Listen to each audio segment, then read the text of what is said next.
We are going live a bit early today. Let me see if I can pull up these live streams in my iPad.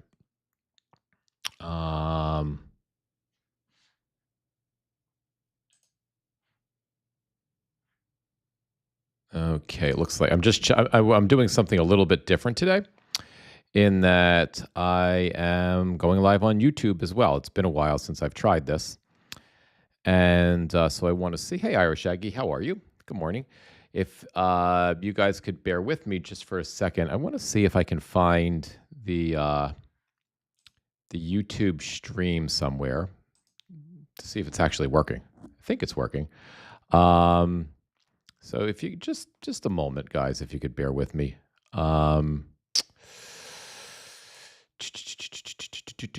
Let's see if I can find my own live on YouTube so I can see the stream. Maybe not. Maybe this is not as easy as I thought it would be. Let me just check one more place, and then I promise, guys, we'll get into our stuff here. This might be something that I have to work on, because I cannot find my live on YouTube. I mean, I know I'm live streaming on YouTube. Oh, wait, is that it? That might be it. Let me see. Hang on. Maybe. Let's see. Let me open this up.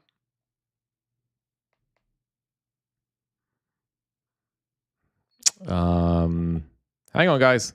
Just bear with me for another second. I am sorry about this. My apologies, but I just need to see if I can see if my live is live on YouTube. And unfortunately, the only way I can check that is by looking for it. All right. I don't see what's going on. I mean, my streaming platform here is showing me that there is one person watching YouTube live. I don't know who it is. It's probably me. So I don't know. We're not going to worry about it. I don't want to waste your time any more than I already have. Hey, Gamer Vet Dad, how are you? Karen C., collector of books. Nice to see you. And how are you? So, guys, couple of things to cover this morning. One is the Village Idiot is going to be involved in some sort of rural round table this morning. Well, first, why am I here early? Our lives are usually around noon. I'm here early today because Pixie, you haven't seen Pixie for a while, the dog that we share with my parents. I didn't take her all week because my back was out of whack, and she's a little bit of a wild dog. Hey, Patricia, how are you? Beth, how are you? But she's got to go get a haircut today. And getting your dog a haircut is a big thing, apparently. It's like hard to get an appointment for a dog haircut.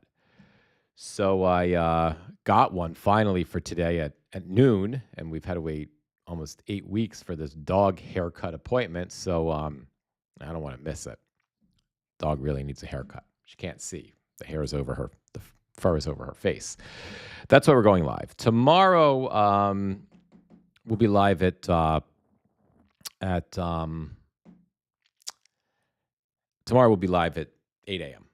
And for the Saturday live, I'm going to see if we can do YouTube, TikTok, and Xenocracy, of course, here on Substack. We'll try that. We'll try that tomorrow. So anyway, what do we got going on today? So the idiot is supposed to be speaking at a live roundtable about rural health. And I always like to, when the idiot speaks and we're doing a live, I like to cover it in real time, at least for a little while, because now we have sound effects. We're going to win so much, you may even get tired of winning. And we have circus music. We have the Smurf song.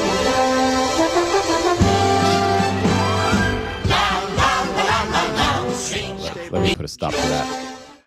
We have Trump telling us he's a stable genius. Stable genius. Okay. So, yeah, so I have that stuff.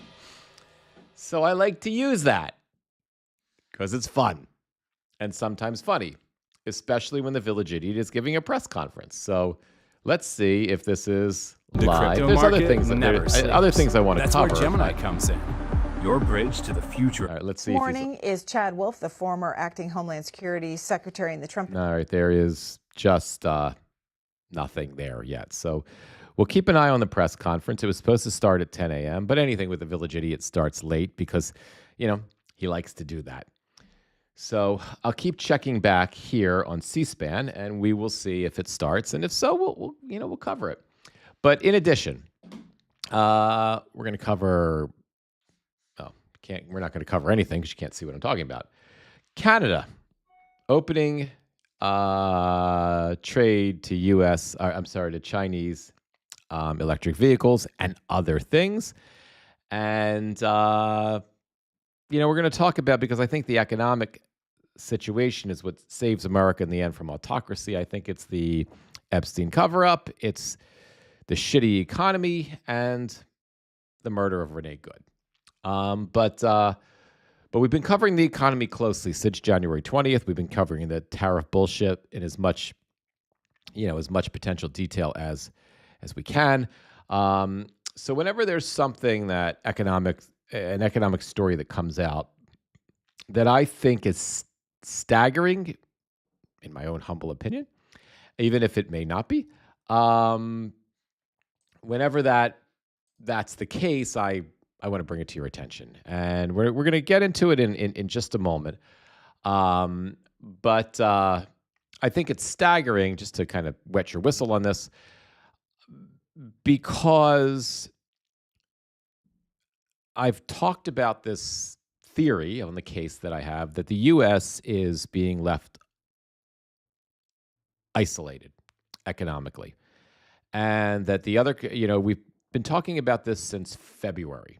And then really I started talking about it around Liberation Day, April 2nd, that because the village idiot has been so dysfunctional when it comes to tariffs, and because the tariffs are so stupid, the rest of the world realized that. And although they tried to adjust, and some countries tried to appease the imbecile, other countries tried to push back on the imbecile, China wound up, and Canada really were the two countries that not only pushed back, but decided to manipulate the imbecile so that they could use his stupidity when it comes to tariffs and world trade to isolate the U.S. and, as Prime Minister Carney said recently, create a new world order.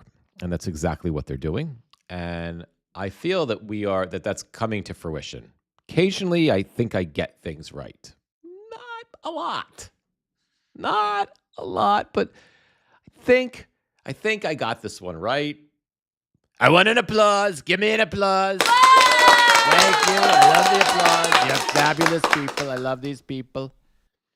So, I'm a very stable genius. I'm an extremely stable genius. Okay. Thank you very much. So, and I think economically, this is going to be catastrophic for the United States over the next 3 years. I don't know if this is just something that the next president of the United States is going to get stuck with, but I think we could experience the ramifications of that sooner. So we're going to get into that a little bit more. I just want to show you the other story that I want to cover, going kind of hand in hand with Gamer Vet Dad increasingly isolated. The sting hasn't hit those MAGA that are the hardcore base. When it does, they will drop support. I agree with you. I mean, some of them might not. Some of them are so, just got to grab my tissues, guys. Some of them are so, they're so into the cult that I don't know if anything's ever going to, break the fever. But I think, when they can't afford to buy anything, it might do it. So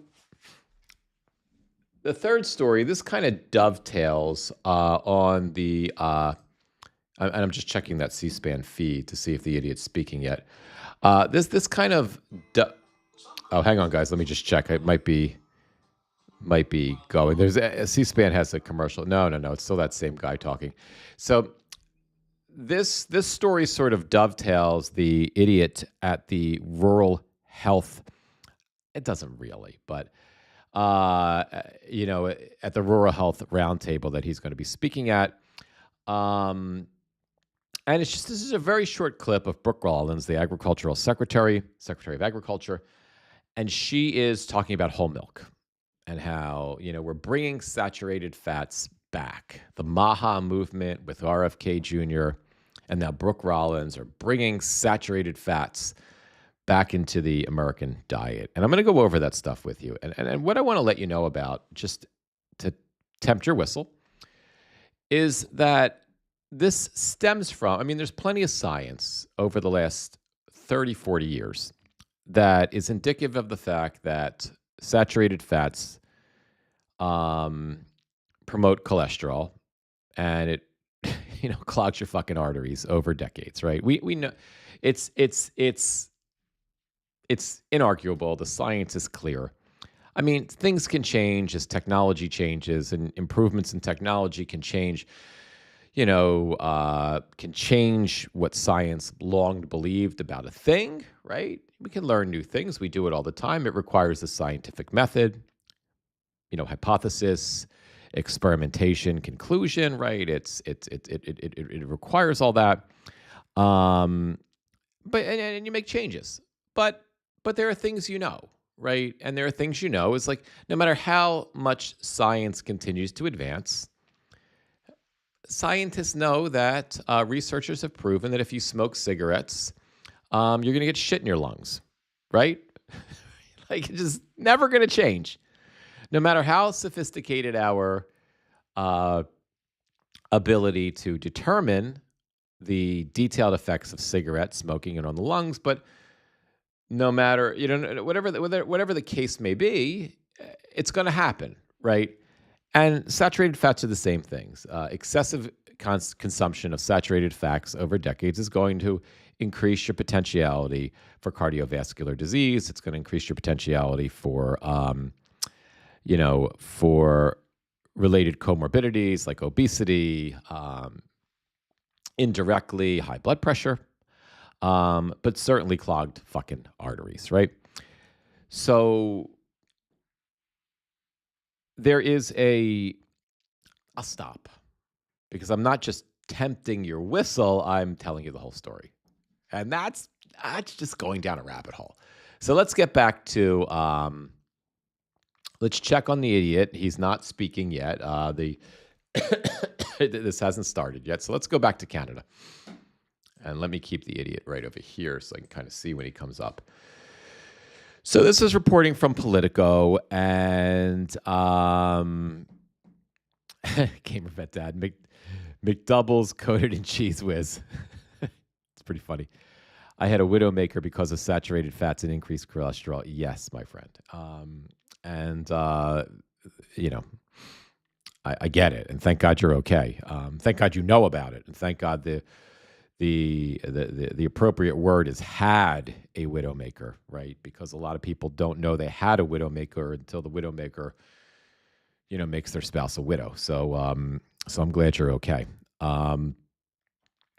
So Politico's reporting on this. Everybody else is reporting on this. It's all over the place. I just watched a clip before I came on from Midas Touch News Network. Ben Masalis covered it in great detail. I won't cover it as effectively as Ben did, but let's get the news first before I, have my long-winded, probably significantly inaccurate opinion before I subject you to that. Prime Minister Mark Carney is opening the door for more imports of electric vehicles from China, with expectations the olive branch will lead to considerable Chinese investment in Canada's auto sector within 3 years, risking potential blowback from Washington. Now, you have to remember, the U.S. auto sector, before the village idiot Donald Trump was inaugurated for a second time, U.S., Canada, and Mexico were completely, not a little bit. We're completely integrated in terms of manufacturing, distribution, and sales for the U.S. auto industry and the Canadian auto industry and for the Mexican manufacturing industry, right? We were inseparable. You couldn't build a car, for the most part, in the U.S. or in Mexico or in Canada. You couldn't have an end product in at least Canada and the U.S., and to a lesser extent Mexico, where that car hadn't been in one form or another in each of those 3 places before you went to your Chevy showroom and had a salesman try to convince you to pay a shitload of money for it, right? It wasn't possible. And that was because Bill Clinton in the 90s negotiated the NAFTA deal. NAFTA had its good points and it had its tragic points, right? And the tragic points of NAFTA was, in essence, part of what put an end to manufacturing in the Rust Belt. And all those former blue wall, safe blue states that had access to waterways that were safe for Democrats, northern states, right, that were manufacturing strongholds, but especially Detroit, right, the car capital of the world at one point, right? And NAFTA allowed for cheap labor in Mexico for these, Ford, Chrysler, Buick was around at the time, right? Oldsmobile was around at the time, right? Stellantis wasn't a thing yet, but, the precursor to Stellantis, General Motors, like they all opened up their factories in Mexico for cheap manufacturing. And we would get parts from Canada and steel from Canada. And, the cars became cheaper. We had a free trade community and it wasn't just with cars, but cars were probably one of the biggest recipients of NAFTA. Cars got cheaper, manufacturing jobs in the U.S. disappeared, and so be it. That just was the thing. And then the Village Idiot came in 2018, and I'm sorry, in 2016. And, he hated all things Obama because Obama's black, right? And he hates that. But he didn't as much hate all things Clinton, but he did go up against Hillary Clinton in the election, so he hated the Clintons after he once donated to them for years, right? So I'm sure he needed to renegotiate NAFTA and make it the USMCP or whatever the fuck it was, right? So he sent his morons to go renegotiate NAFTA, and the idiot wasn't as aggressive and stupid as he is today because there were some normal people surrounding him, and he basically renegotiated the same thing that it was, for all intent and purposes. I think most economists would argue that there were subtle changes that actually might have been better for the U.S., some U.S. industries. But in essence, it was the same thing. It was just NAFTA with Donald's name on it, right? And in that version of NAFTA, which had Donald's name on it, was all of the trade deals with the U.S. and Mexico and Canada. So when the idiot started screaming and moaning and yelling February 2025, they're terrible deals. They're taking advantage of us. They're going to become Canada's going to become the 50th. I'm going to make it the 51st state. It's going to be beautiful. You're not going to have to worry about importing the cars because we'll make the cars in Canada, but it's the 51st state. Right? When you had all that stupidity, and he was talking about how we're getting shafted by Canada. We weren't getting shafted by Canada because the Canadian deals that supposedly were shafting us were the ones that the fucking idiots that were working with him made, right? It was the deals that they came up with. They were Trump's trade deals. But he blew up his own trade deals. He talked about how horrible his own trade deals were, right? And starting in February, when the tariff nonsense really started, it kicked in on Liberation Day, on April 2nd, 2025. The idiot started isolating the United States of America, right? And And the idiots started destroying the what was left of the United States auto industry. And now we're at a point. That's why I know I went on a long tangent after reading this. But now we're at a point where the isolation has begun to evolve. And the reason I gave that whole story about the history of the U.S. auto industry in terms of at least NAFTA and the integration between the U.S., Canada, and Mexico is that within less than a year, right? Within less than a year, almost 35 years of free trade that rebuilt the U.S. auto industry without manufacturing for the most part in the U.S., which you can make an argument whether that's horrific or good or somewhere in between, was completely upended to the point now where Canada is extricating itself to the best of its ability from the process. The fact that Canada is going to be importing cheap Chinese electric vehicles, right? And not fucking Teslas, right? Right? Is earth-shattering to and it says to me that the car industry, that the auto industry that was rebuilt over a period of 35 years for better and for worse, because of NAFTA and then because of the idiots USMCA or whatever the fuck those morons called it, right? The split now from the US and Canada and the isolation, we cannot build. Let me repeat this. The United States of America cannot fucking build cars, cannot mass produce cars in the United States of America. Let me repeat that.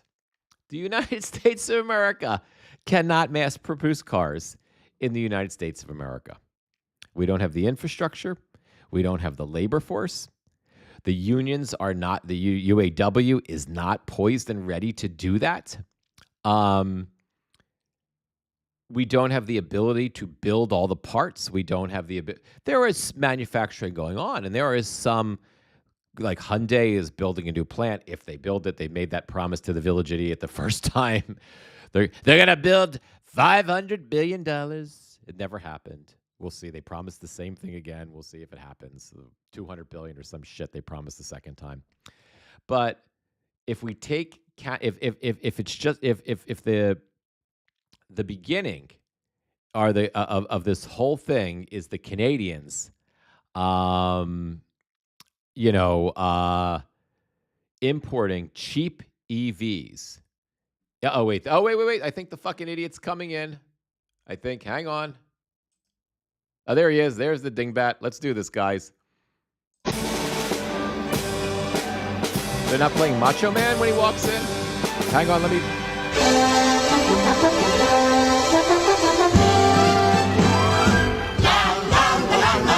Sing a happy song. All right.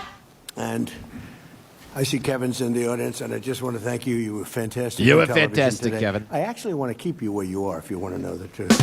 Kevin Hassett is so good. I'm saying, wait a minute. He's so good. If I move them, these Fed guys, certainly the one we have now, they don't talk much. I would lose you. It's a serious concern to me. So I just want to say thank you very much. You've done incredible. You're We'll see how it all works out. Okay? Yeah, Thank you, fabulous, Kevin. We Great love job. you. And thank you for all being here as we discuss the largest investment in rural health care in American history. This is the big one. It's the big one. We're Never happened delighted to before. be joined by many incredible members of the healthcare community, including doctors, nurses, and pharmacists from all across America. We're also very happy to have with us some very talented people. A man who is really good at this, extremely non-controversial, which is, I wanted somebody non-controversial. So I chose Robert F. Kennedy Jr. to head the whole shebang up. And he also happens to be a great guy. Brooke Rollins, who's doing a fantastic job at agriculture, and thank you, and how the price is coming. They're coming, they're coming down. Don't forget, we inherited a mess. Sure did. Remember eggs? They were up 4 times higher than they ever were. $7 million And for in my eggs. first day, they said, what are you going to do about eggs? I said, I didn't cause the problem. We didn't cause, we inherited a mess, but the prices are coming down. Yes, sir. Wholesale prices are down 86%. Retail a little bit less than that, but yes, you're making America affordable 86%. again. Have your With eggs and gone down George, I have no doubt, and I 86%? appreciate it. Thank you. Thank you. And administrator for the Centers for Medicare and Medicaid Services, a really good man, a really brilliant guy, Dr. Mehmet Oz. Thank you very much. Thank you, Dr. Thank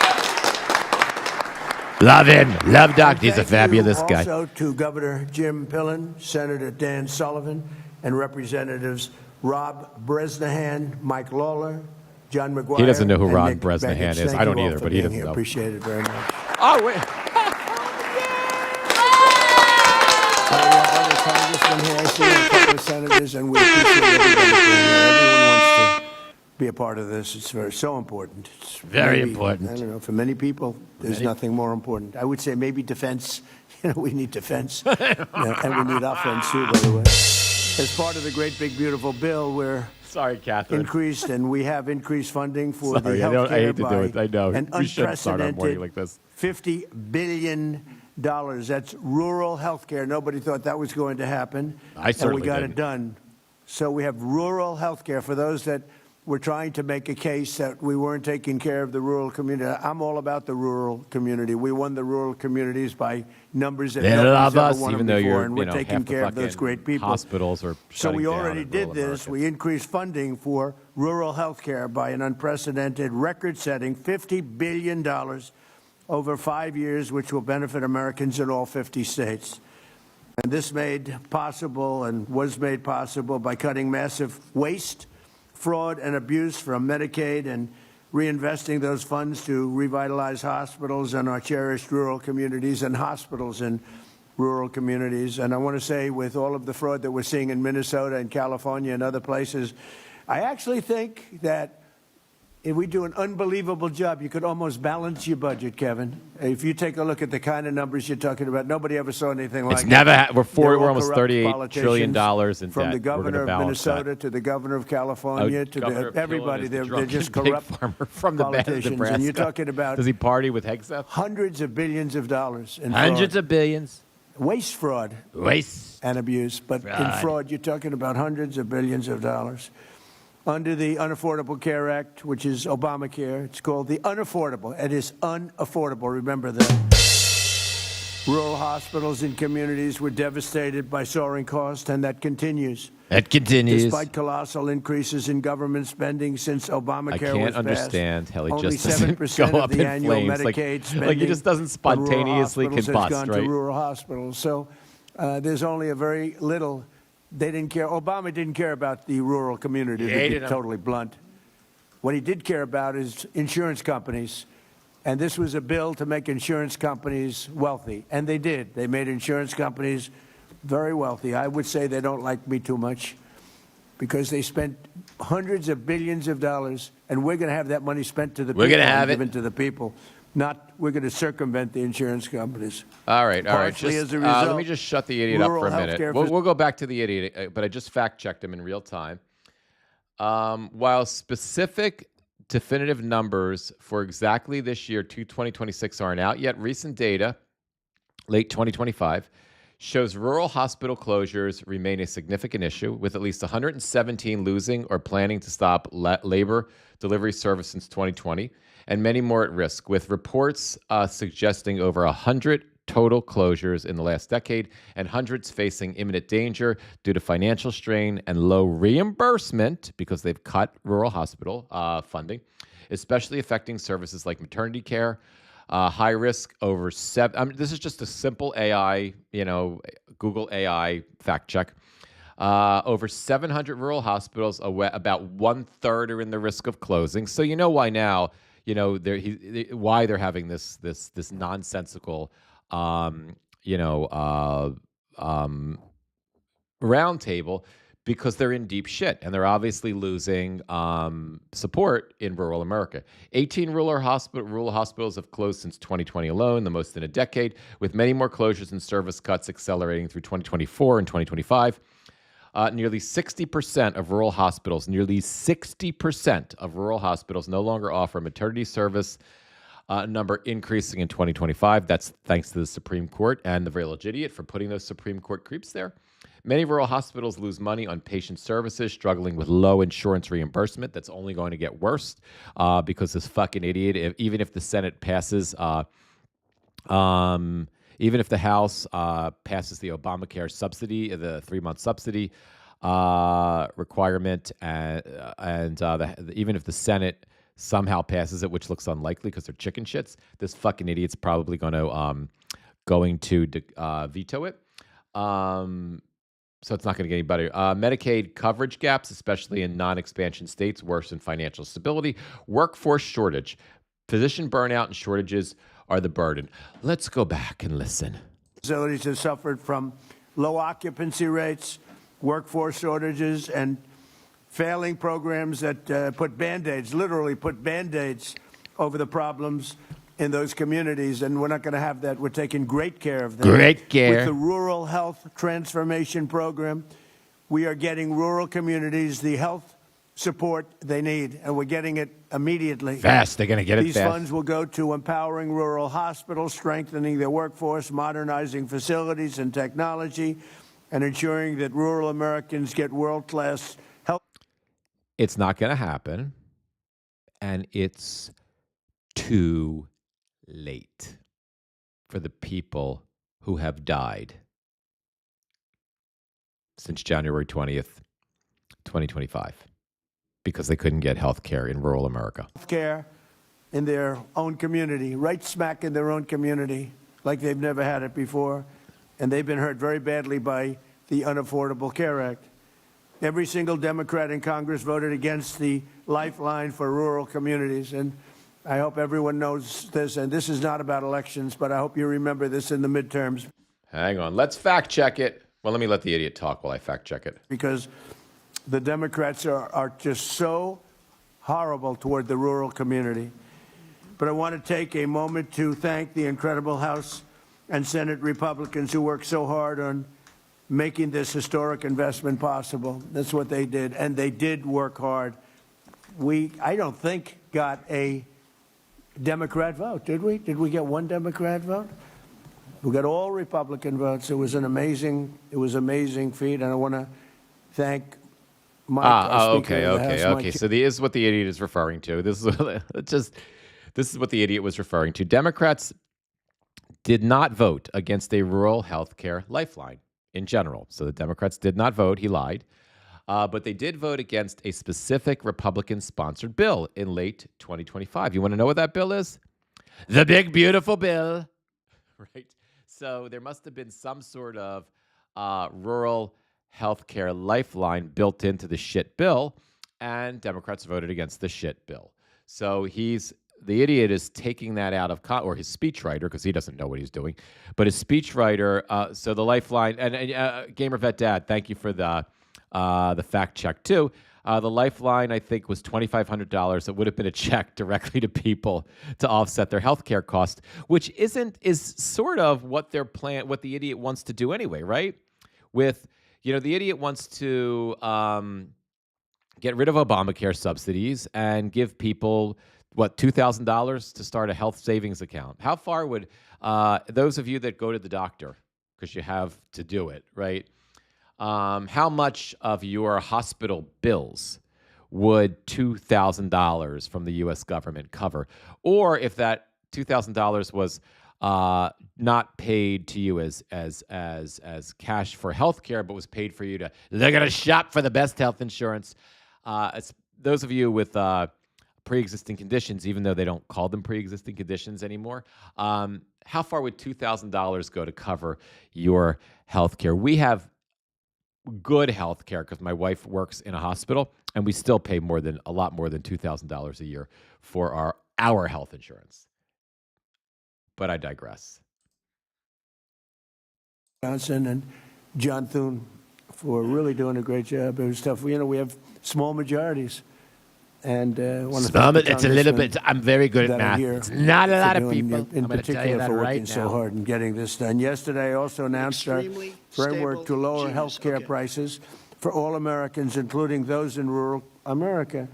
And we're calling it the Great Health Care Plan. You know, we had to come up with a name.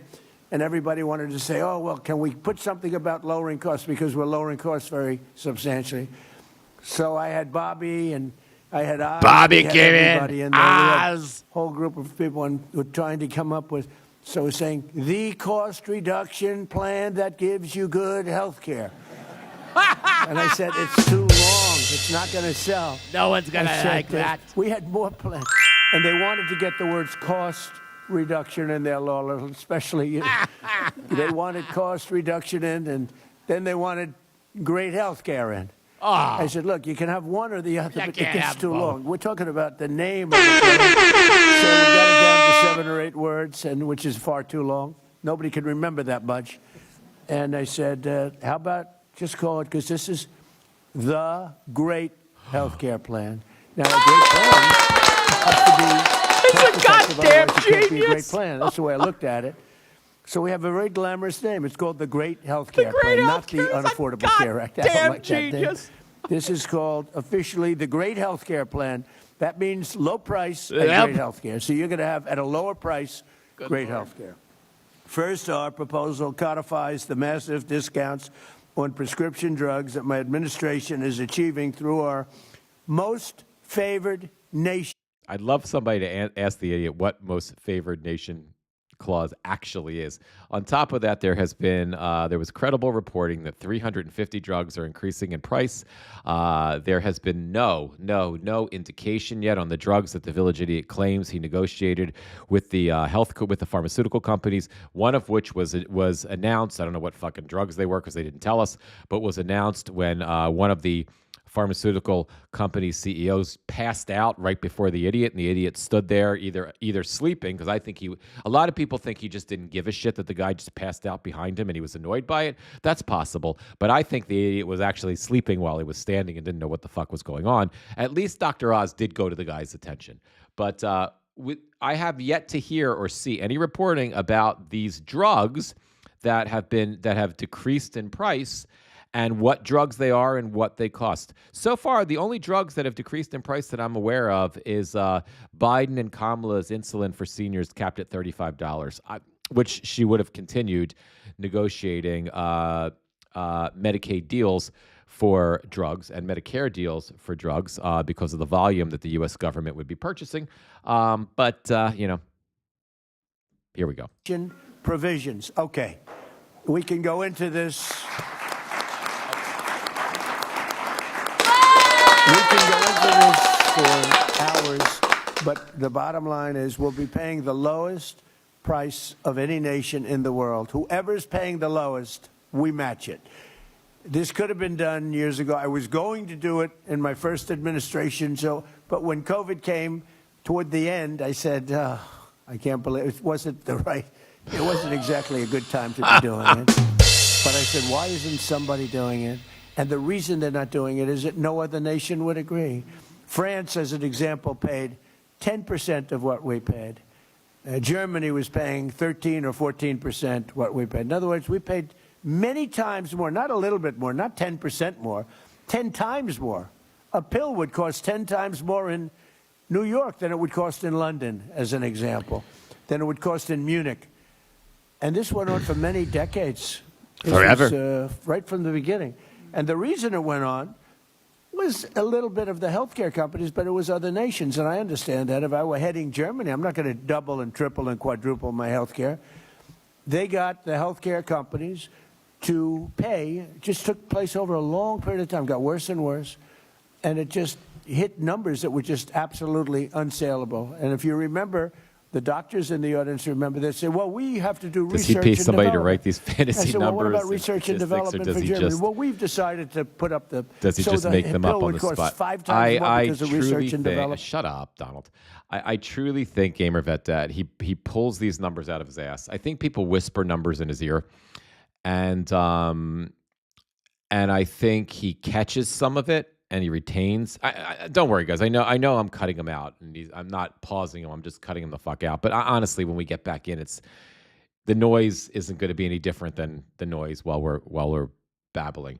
So I think sometimes people whisper numbers in his ear, and he kind of retains them for 30 seconds, and then he makes them up, and then he makes them better.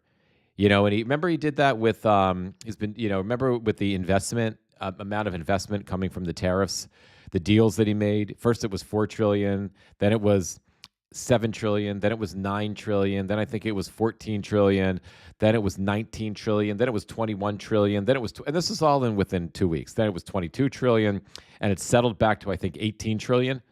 So I think he just invents these numbers. Nothing to him. This is like a penny out of your wallet.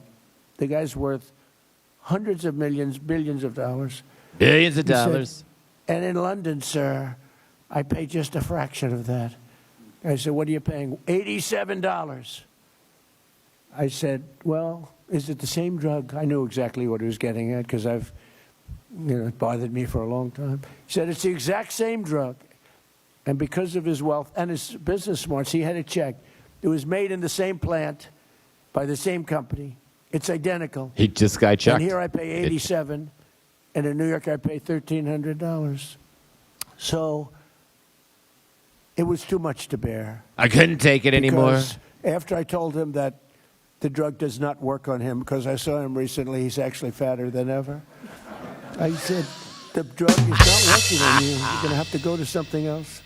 But it does work on a lot of people. Wait, this is, I have to stop it for a moment because I have brought this up and he's made fun of J.B. Pritzker because J.B. Pritzker's heavy. He's referred to different women over the years as fat slobs. He referred to J.B. Pritzker as a fat slob.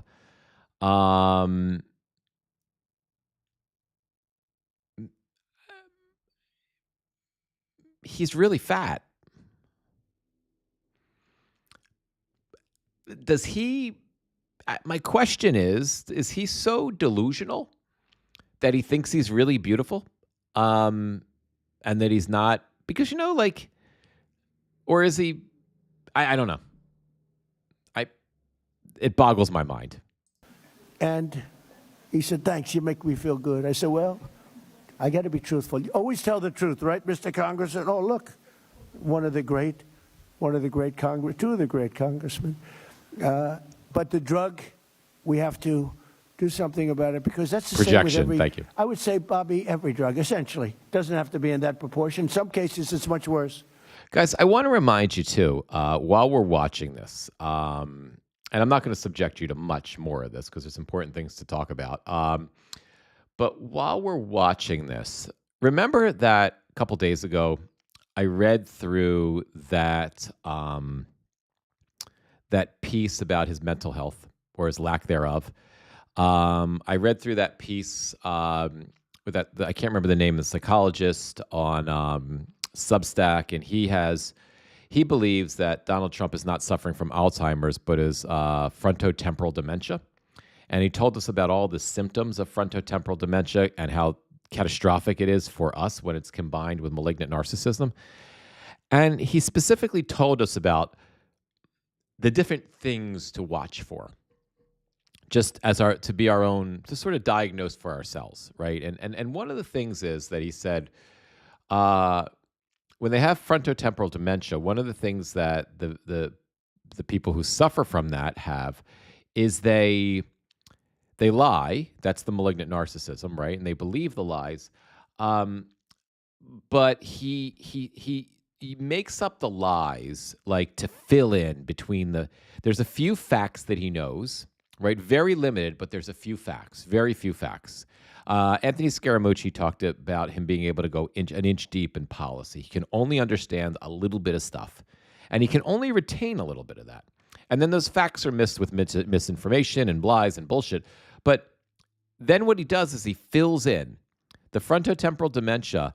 A symptom of that is all of this filling in, all of this improvising, right? And he says that he improvises and he fills in the in-between stuff because he believes it. He instantly believes the stuff that he makes up. So, and that's where it's dementia. It's not like he knows that he's lying. He makes this shit up to fill in between the lies, because he only understands a very, very little bit about the policy or the issue that he's talking about, so he can't discuss it in depth in any capacity. But he knows a little bit, and he may lie about that.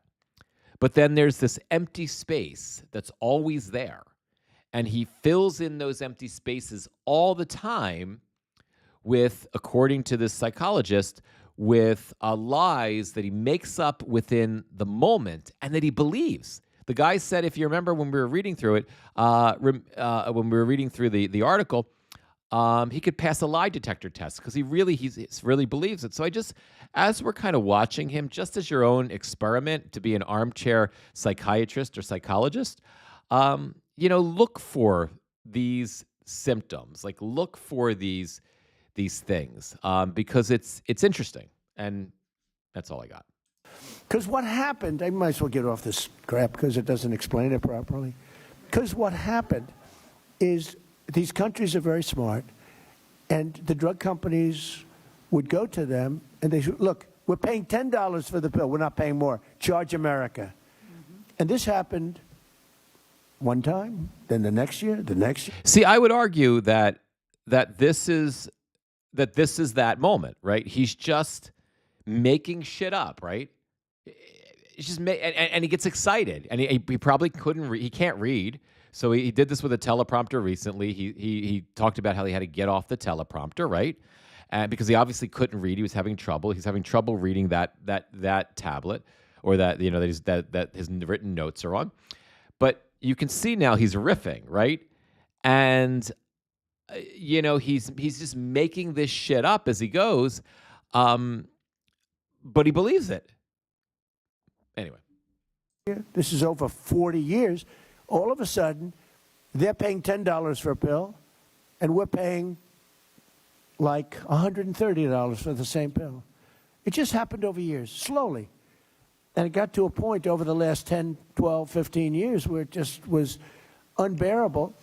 And I went to a great executive at Eli Lilly.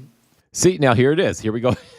It's just a new incoherent lie added to the lie before. And this is all that I believe it. It's got to be true if I believe it. That this is all the filler. This is that symptom of frontotemporal dementia.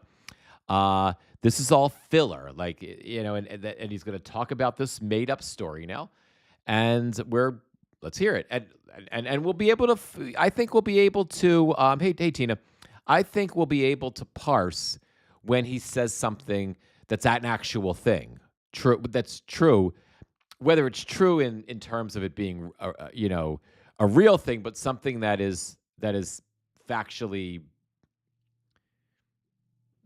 It can be discussed as potentially factually real. I think we'll be able to tell the difference. The top man, he's a very smart guy. And I confronted him, and he had the same line that they always had, blah, blah, blah, research and development. I said, look, we got to stop this nonsense. We're paying 10 times more for things in Europe. It's not research and development. And if it is research and development, they should pay their fair share of that, too. And he said to me, and he's a great guy, he said, look, you're right, we can't defend it anymore. I said, you're admitting it? Because these guys had a stand, all of them. They must have taken a class together. Now we're heading toward the malignant narcissist part. Right? I didn't think I would do a psychoanalysis of the village idiot, but it seems like fun. But it feels like now we're heading to the frontotemporal dementia and the malignant narcissist part of it, because now he's going to tell us. Let's see if he proves me wrong. He's going to tell us how smart he is. He's going to tell us how he's the only guy. He's the guy that finally got these brilliant executives to admit that they're ripping off the American people. That only he could do it, and he's the stable genius. Let's see. Come on, Donald. Don't let me down. Must have been, it's probably illegal what they did, Lola, you'll check it, right? They must have gone to school together and said, this is the way we're going to fight this crazy thing where the United States pays 10, 12, 13 times more for a drug. Same drug made in the same plant. And he said, here's the problem we have. The nations are brutal.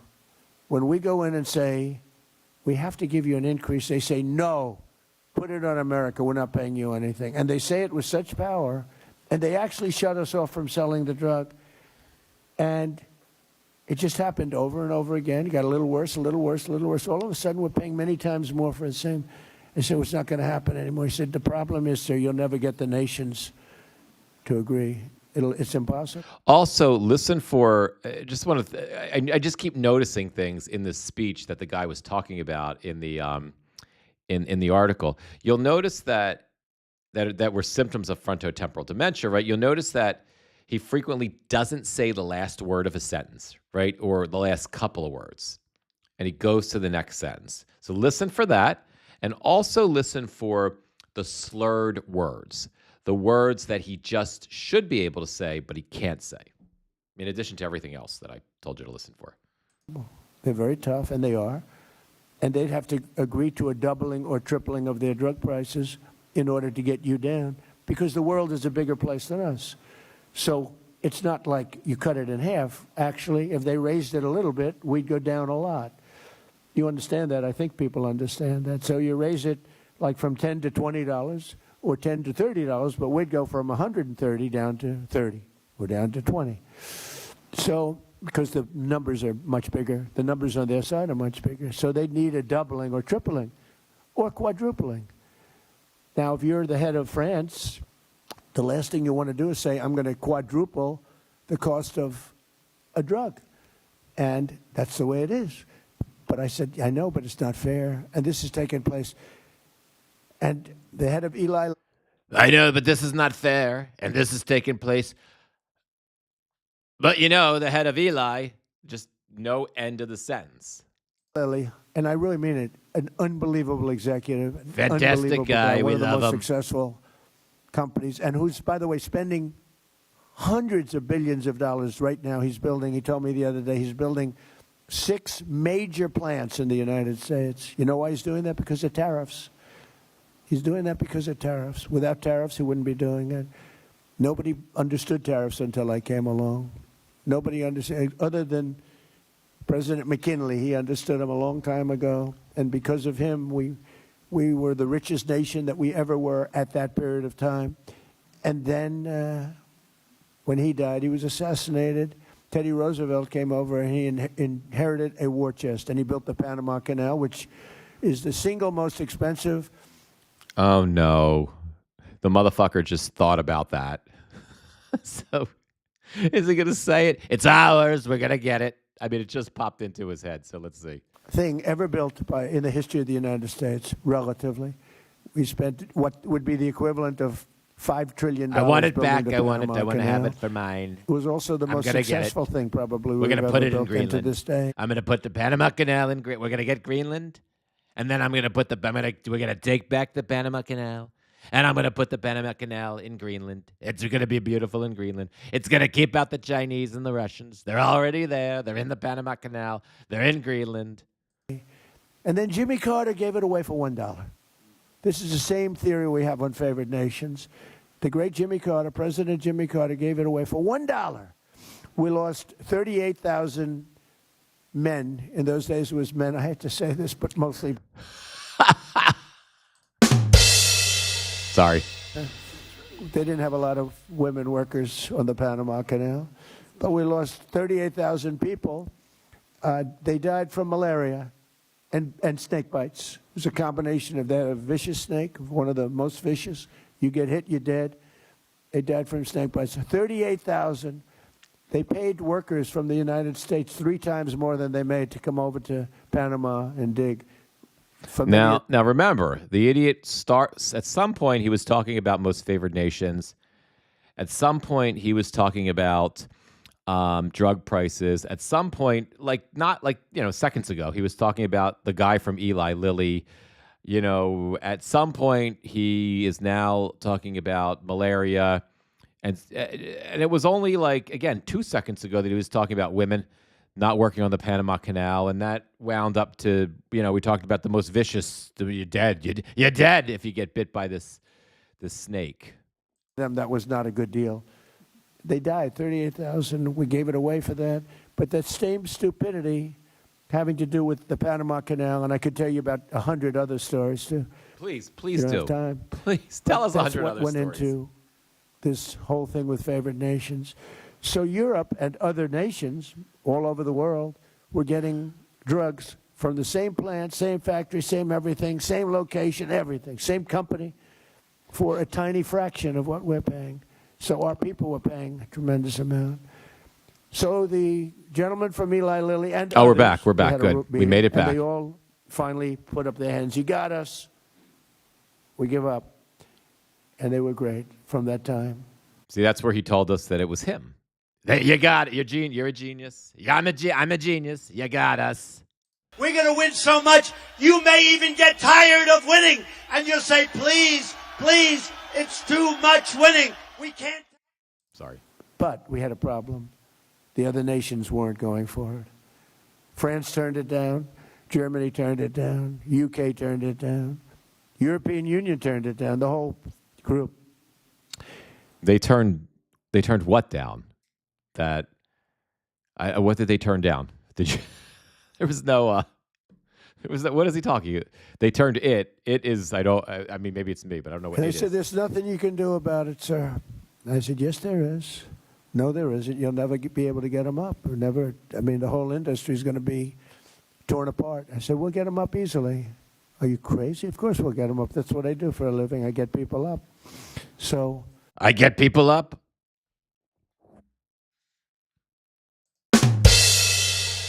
I don't know what to do with that. I started with President Macron of France, and a very nice person. I like him a lot. I hope he's listening because he doesn't believe that, but I do. He's a nice man. And I said, Emmanuel. Donald, thank you so much for calling. Oh, I said, you're not going to like this call. You're going to have to get your drug prices up. No, I will not do that. I said, Emmanuel, we're paying 13 times more than, 13 times, not 13%, 13 times more than you are for this pill. I rattled off some numbers that are crazy. You know the numbers I'm talking about, Oz. Crazy number. Oz I knows. said, this is crazy. We're paying 10 times, 12 times, 13 times. No, I will not do that. I said, look, you've got to do it. 100% you're going to do it. No, Donald, I told you I will not do that. I said, here's the story, Emmanuel. If you don't do it, I'm going to put a 25% tariff on all goods, wine, champagnes, and everything else coming I'm into so the tough. United I did States such a of great America. job. He said, Donald, I would love to do this for you. It would be a great honor to do it. And that's where it began. And I went through country after country. Susie was responsible for getting every one of those leaders on the thing. Susie, by On the the way, what? stand up, Susie. She is doing such a good job. Oh no! Where's my She's the applause? first. She's the first female chief of staff, and she might be the best chief of staff too. But she's doing a great job. Thank you, Susie. So Susie got him on, and I just went one after another. I called Germany. No, we will not do that. I said, no, we're going to put a 25% tariff, which is, by the way, about 7 times more than they would have to pay. By If you raising don't their- do it, I'll like kidnap 7 your times. wife The and difference is take like a little over your bit more. country. 7 It's times pretty good, more. Aggie. And I may do that for Greenland, too. I may put a tariff on countries if they don't go along with Greenland, because we need Greenland for national security. So I may do that. I'll give you a little. I'll fuck off. I'll take you out of that. In fact, that'll end up being the Donald. story. But actually, this is a much bigger story because we're reducing health care by numbers that you haven't Oh, seen. really? So I spoke to the top 10 countries. Forgot about this. They all said no, and within By the about way, 2 guys, minutes, they this all agreed. And we're we'll just do a couple more minutes because I got to go soon.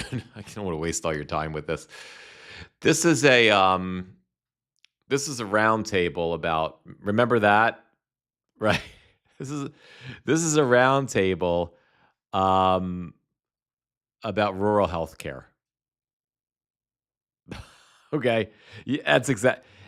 Gamer Vet Dad, it's been spinning a fable for 30 minutes straight. But I think much of it, I'm starting to really buy into that assessment from the psychologist that we read about, because I think much of it is that improvisation, that making up of facts, just making up lies that he has to put in his filler nonstop. That is one of the key symptoms of the type of dementia that the guy says that he has. We're off to the races. And now we have favored nations. It's called Favored nations. Favored It's nations. good. It's good. It's hello. Look at Game of It, Dad, Miss Betty Ann. Look at me. You don't know what I'm saying. You're not. You stupid people. You don't know what I'm saying. Favored nations. That's what it's. Mitch is an idiot. He doesn't know. Favored nations. You got it. You got it. So if France is paying, let's say, $20 or $30. I didn't explain it 17 times when it didn't make sense. So if France is paying $20, we're gonna pay $1 instead of $10. We are going to pay that 20 or 30. We pay the lowest price, whatever the lowest price. We pay the lowest price, whatever. I can't do anymore.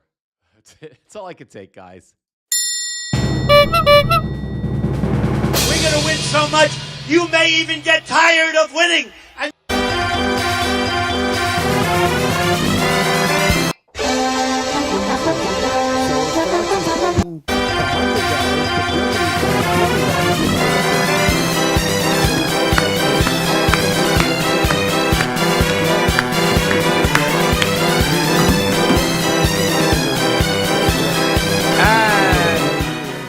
if you want to correct. And fuck them. That's all I could take. So, I'm sorry, guys, I apologize for subjecting you to that 30 minutes, 35 minutes that you're never going to get back in your life. But it was necessary. I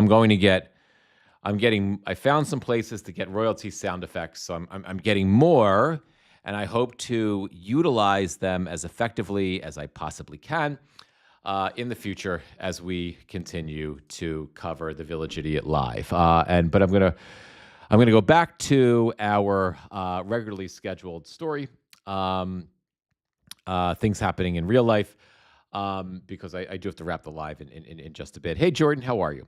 So before we switched over to the Village Idiot and his roundtable about rural healthcare, that was not about rural, that was about the fact that they were giving lots of money to rural healthcare after dozens and dozens of rural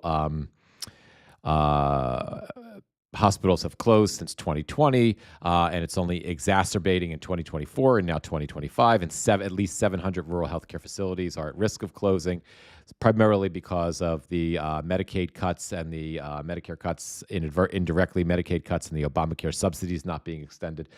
Then that went to a whole story about most favored nations that lasted forever, which then went to a story about a really successful guy from Eli Lilly, who he told about what they were doing and who he got to take a $1,300 drug and make it $87 or some shit, to him beating up Macron from France and then the Germans and making them go along with most favored nation. And then it came to me just not being able to take it anymore and playing circus music and the Smurfs song. And now let's get back to this.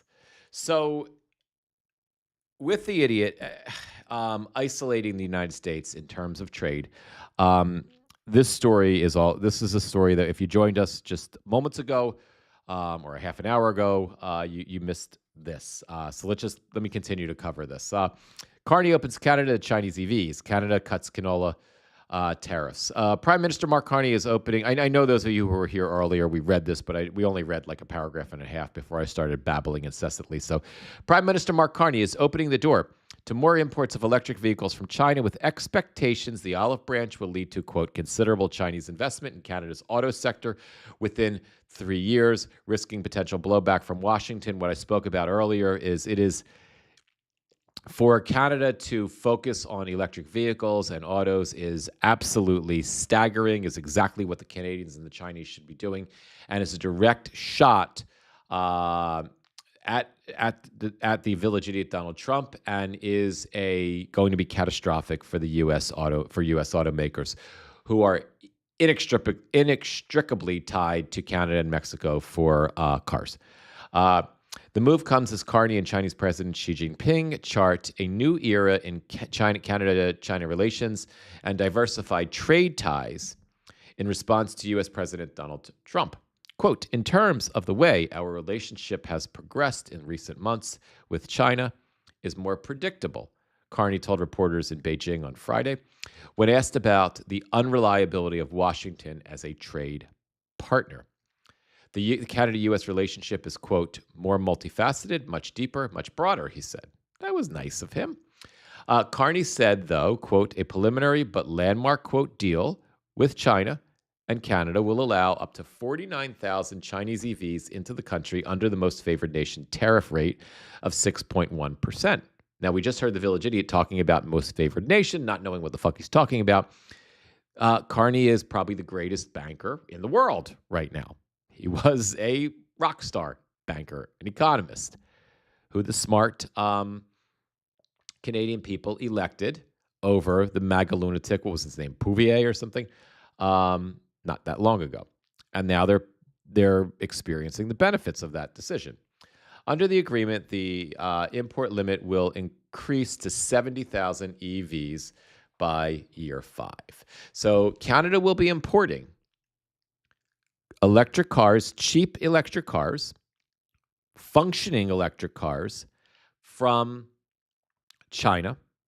They will not be importing as many overpriced fucking Teslas from the United States, right? Which they weren't necessarily importing before the village idiot took office in January and started the tariff nonsense in February, because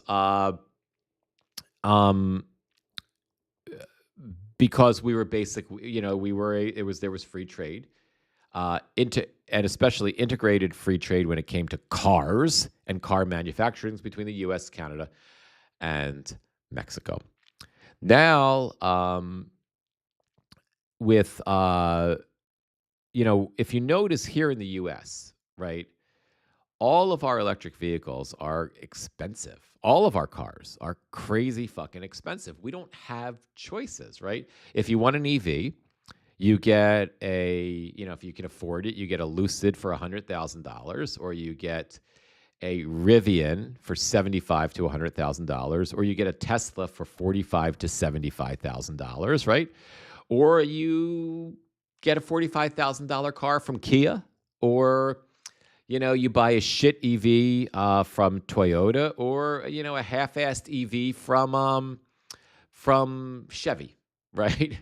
But and you pay $45,000 for it, right? We don't have cheap cars at all in the U.S. right now, thanks to the village idiot Donald Trump and the tariffs, and we certainly don't have affordable EVs at all. Period. Right? But EVs are the future of the auto industry, no matter whether Donald Trump or Detroit likes it or not. It's just where the world is going. And Canada, the Chinese are certainly going to flood the Canadian market with cheap electric vehicles. And, the U.S. who the fuck is going to buy if you've got a cheap, if you can buy a $10,000 or the equivalent of $10,000 in Canadian dollars, a $10,000 EV in Canada, and that's imported from the Chinese, or you can buy a $45,000, shit EV from the U.S. that's now $55,000 because of the tariffs in Canada. What are you going to buy? So this is good for Canada. It's good for China. It's good for the world. I'm heartened by the fact that the world is isolating the United States, and they're not putting up with this shit, that all of these countries are making their own unilateral trade agreements with China and with each other, and that they are boxing us out. But it is going to likely be economically devastating for the United States over the next year, 2 years, certainly 3 to 5 years, right? It This is one of the biggest trade deals that we've heard about that will directly affect the U.S. Auto industry. But it's not the only unilateral trade deal between our former trading partners and China. And China is going to become a more important trading partner with Canada, with the EU, with Great Britain, with India, with Africa, than we are. Not just a stronger trading partner in terms of what am I trying to say here? I lost my train of thought. They're going to be like, the village idiot thinks that because we buy so much, we're such, massive consumers here in the United States, that's our power. But what I think is happening is which Carney referred to as the new world order is being created when it comes to international trade, is China is positioning itself not just as the manufacturer of everything, but also the consumer of everything. And that's where right now the only leverage that the village idiot thinks he has is that we buy everything. And we do. We are massive consumers of everything, right? But China is shifting the game now, and, there's a lot more of them than there are of us. And as the Chinese middle class begins to evolve more so, and as our middle class continues to devolve, and consumer confidence, other than, outside of the 10% of the wealthiest Americans continues to decline, right? We are going to stop buying because we already have, right? Consumer confidence is down so far right now, but yet consumer spending is up because the 10% of the country is buying for 90% of the country. So it's clear now that the Chinese are not, they're trying to put the dagger in the heart of the American economy, as they should be right now, because Donald Trump is such an idiot and such a fucking rube that he has placed us in a position where not only are we not going to be a great exporter of things, because we haven't been for decades, and we're not going to be, but we're no longer going to be the chief importer. That's going to be China. That's going to be India, right? And Canada and everyone else making these trade deals, we are going to become so fucking isolated. I don't know how bad it's going to get, but it feels like, and it's felt like this for me certainly since February, March, April, during Liberation Day, when we started seeing news reports about these different trade deals between UK and China, the EU and China. There were conversations we knew that were going on between Canada and China, Australia and China, Mexico and China, Brazil and China, fucking Argentina, who we bailed out, and China. They're all selling soybeans to the Chinese while the Chinese are buying shit from our people, right? As they shouldn't, right? All of that, is not, this isn't happening in a bubble, right? We are going to be in deep shit in the next couple of years, if not sooner. There's no way around it, and it's insane. Let me continue reading, my friends. Carney said, though a preliminary and landmark deal with China. Carney said through a preliminary and landmark deal with China, Canada will allow up to 49,000 Chinese EVs into the country under the most favored nation tariff rate of 6.1%. Under the agreement, the import limit will increase to 70,000 EVs by year 5. Quote, that's a return to levels last seen in 2023, the last full year before the Canadian tariff actions, Carney said. The policy shift marks a reversal in Canadian trade policy from October 2025, when Ottawa moved in lockstep with Washington, right, to implement the 100% tariff, a measure that effectively blocked all imports of Chinese EVs. And that is because the Biden administration was still working effectively to build If you remember, to build the EV market here in the United States, if you remember, early on in the Biden administration, General Motors had invested $18 billion in electric vehicles. They knew it was the wave of the future. Unfortunately, we reelected the fucking moron, and all of that went to hell in a handbasket. And here we are now.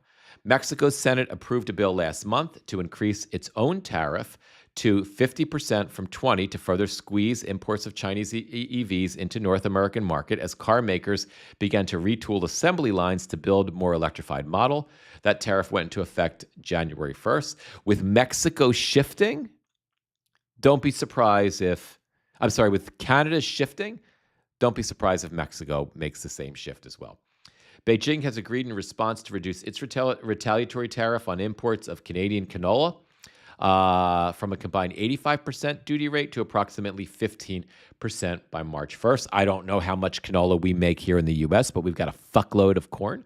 So I don't know. I can't speak intelligently about this because I don't know how much of that we export to China.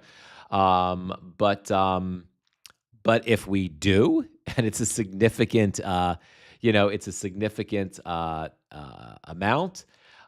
Expect that relationship between Beijing and Ottawa to make a significant dent into that, further harming U.S. farmers.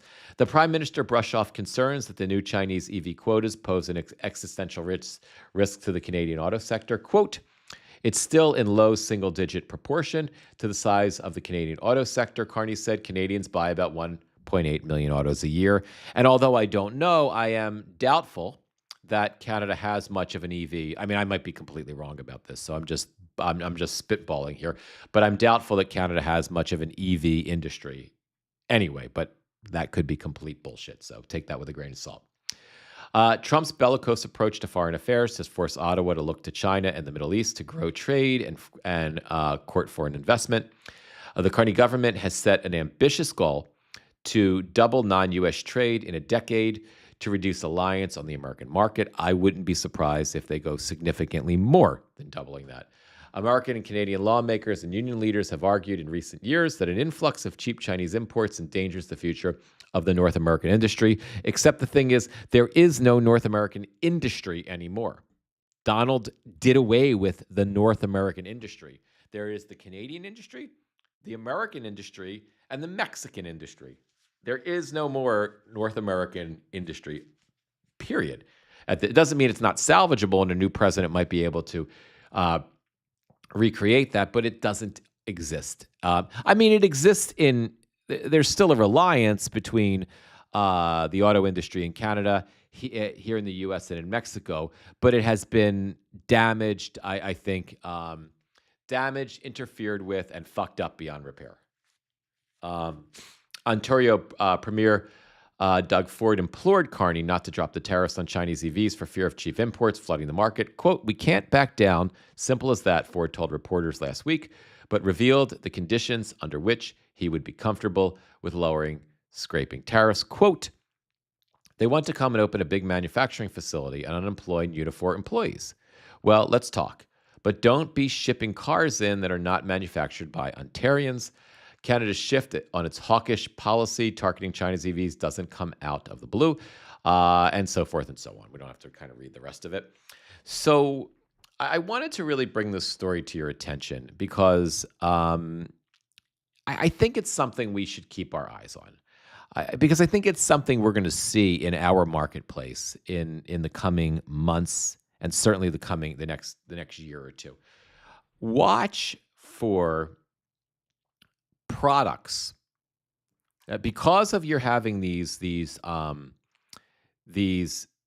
getting like Trump now. Watch for products, and then I don't finish the sentence. But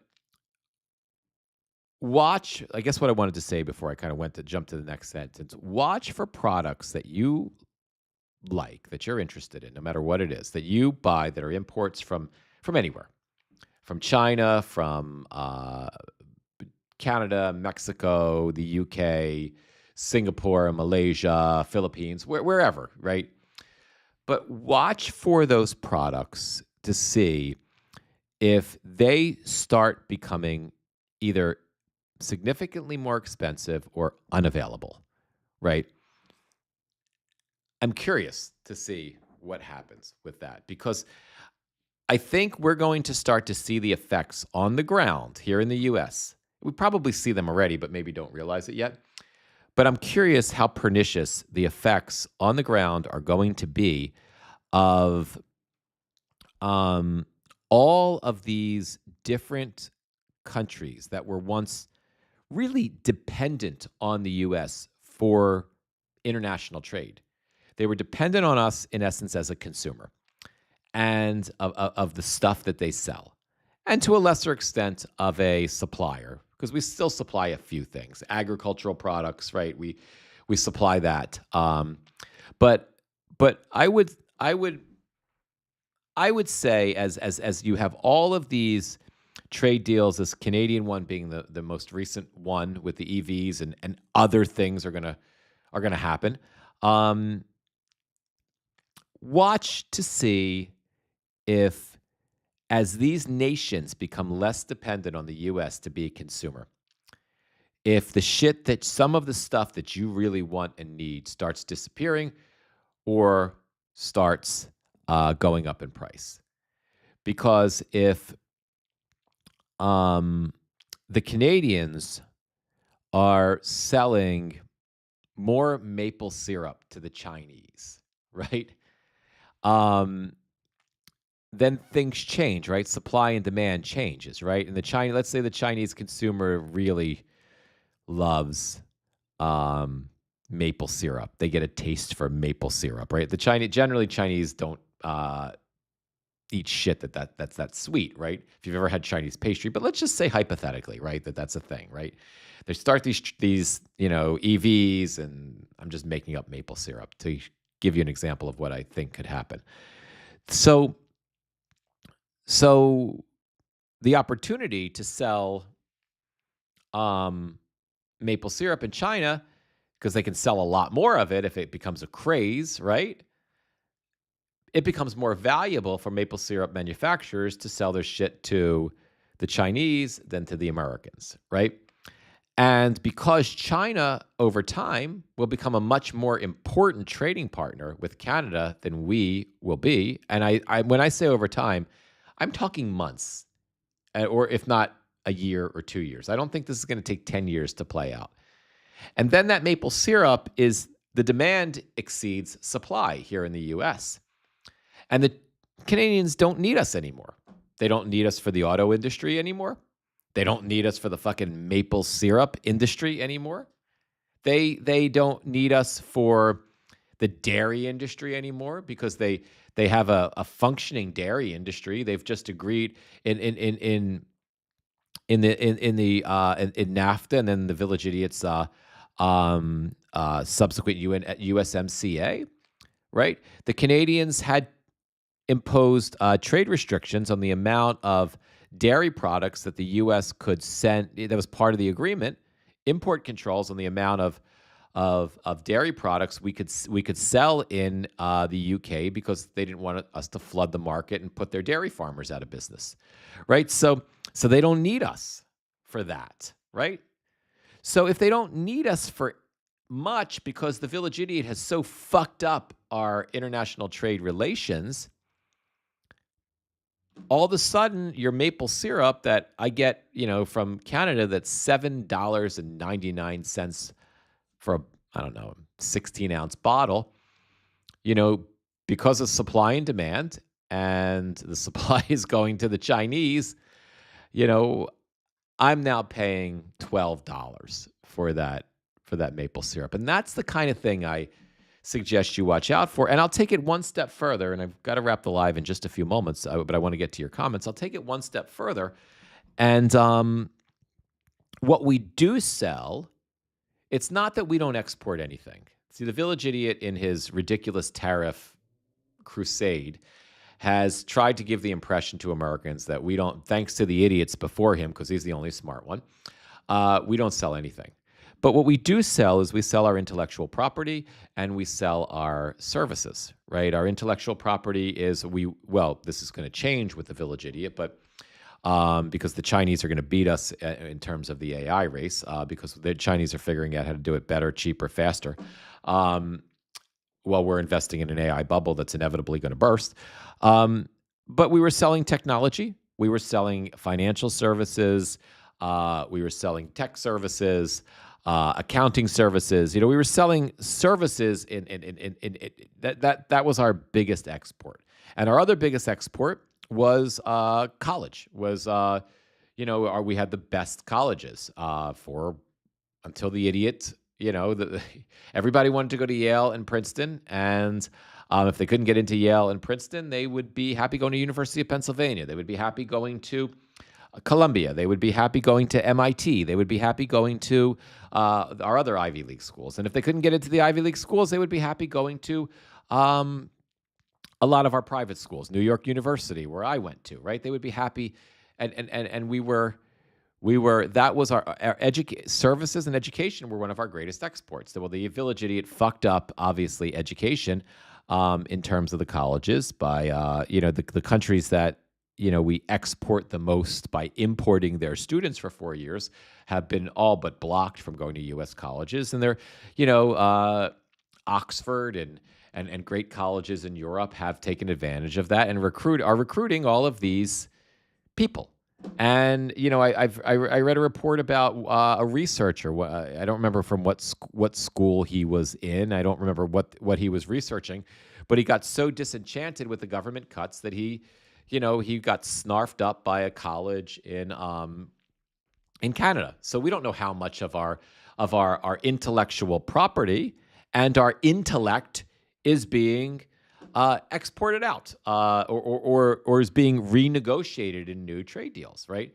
So the reason I'm bringing that up is as we watch the inevitability of us being isolated, we should also keep an eye open for the things that we've gotten really good at exporting, our services, right, and our intellectual property being less interesting, being less appealing.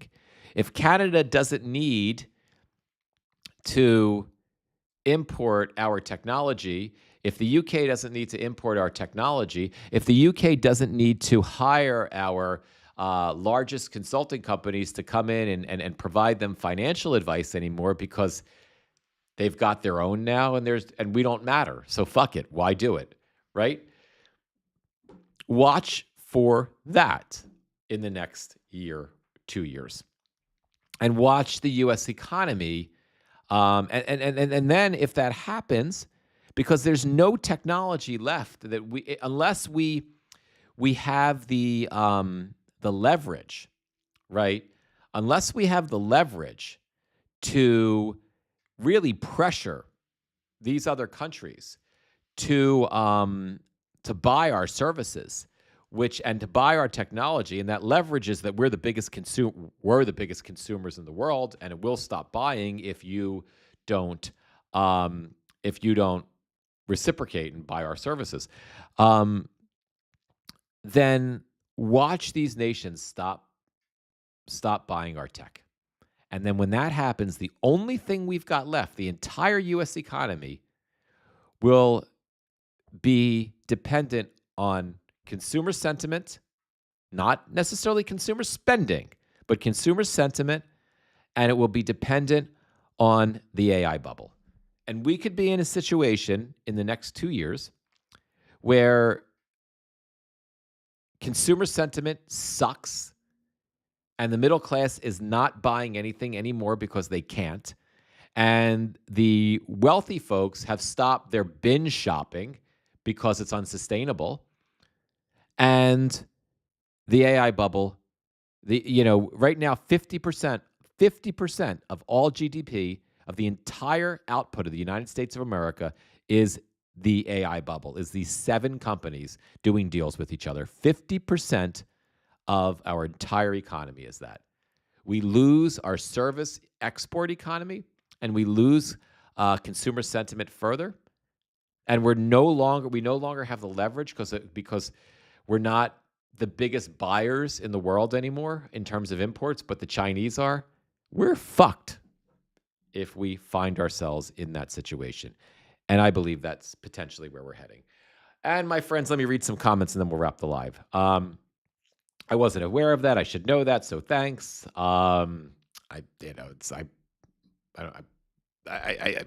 It's a lot of shit we're not aware of. There's so much fucking stuff going on. How can we be aware of most of it? We had elections during the Civil War, World War I, and World War II. Oh, you guys are talking. I'm sorry. You were aware of something that Gamer Vet Dad had said. Apologize. I didn't mean to get into your conversation. I'm very sorry. I'm a very smart person. The elections are suspended during war. Or, oh my God, what are you guys getting into over here? Tina, the thing to remember is that the harder and the louder and the meaner he gets, that the more scared he is. Agreed. He's angry because he knows he can't stop the midterms and has already been told this. His delusional view makes him believe the myth. I think that's the frontotemporal dementia that we were talking about. That's the malignant narcissism. And the elections are suspended during war or insurrection. We had elections during the Civil War, World War I, and World War II. So you said elections are not suspended during war, right? I think that's what you meant to say, Gamer Dad. We had elections during the Civil War, World War I, and World War II in Vietnam. Great points. Tina, I have seen ICE. I haven't seen ICE in my town yet, but I never leave the house much. I know they aren't far from where I am, and I'm a bit scared. I think they are going door to door. I'm truly getting informed of what my rights are. I mean, we have here in Bergen County, ICE is here. I haven't seen them, but I know they're in Bergen, Bergenfield, which is just 5 minutes away from me. Gamer Vet Dad, you were just checking on some polling. And oh shoot, I gotta go, guys. I didn't realize it was 11:26. Anyway, my friends, I have to wrap the live now. I'm supposed to pick up the dog at 11:30, which is in 4 minutes. And my parents are only 5 minutes away, but I've got to get my socks on and my jacket and run over there to take her for her haircut. Thank you for being here, guys. I love you. Thank you for sitting through the Trump babble with me. It's always much more fun when we do it together. 1 minute at a time, 1 hour at a time, 1 day at a time, one live at a time. That is how we continue to try to chunk through this fucking madness. If you came into the live a little later, I'll post the full live as soon as I get home today. The oxygen, and let me just give Gamer Vet Dad the last word here. The Gamer Vet Dad, the oxygen they are stealing is making us singularly focused on the bad and frightening. This is what they are hoping for. Yesterday, you asked what I can do. It is this: refocus, fight by educating, reminding yourself there is no real leader. And I think, thank you, Gamer Vet Dad. That is, truer words haven't been spoken today. And I think that is a great spot to wrap the live. Thank you for that message, Gamer Vet Dad. Thank you all for being here. I love you guys. Thank you as always, for the group therapy. And I will see you guys tomorrow at 8 a.m. I see there's a few folks over on YouTube. We'll be going live there at 8 a.m. as well. We'll bring TikTok in tomorrow as well. I'll see you soon, guys, and thanks again.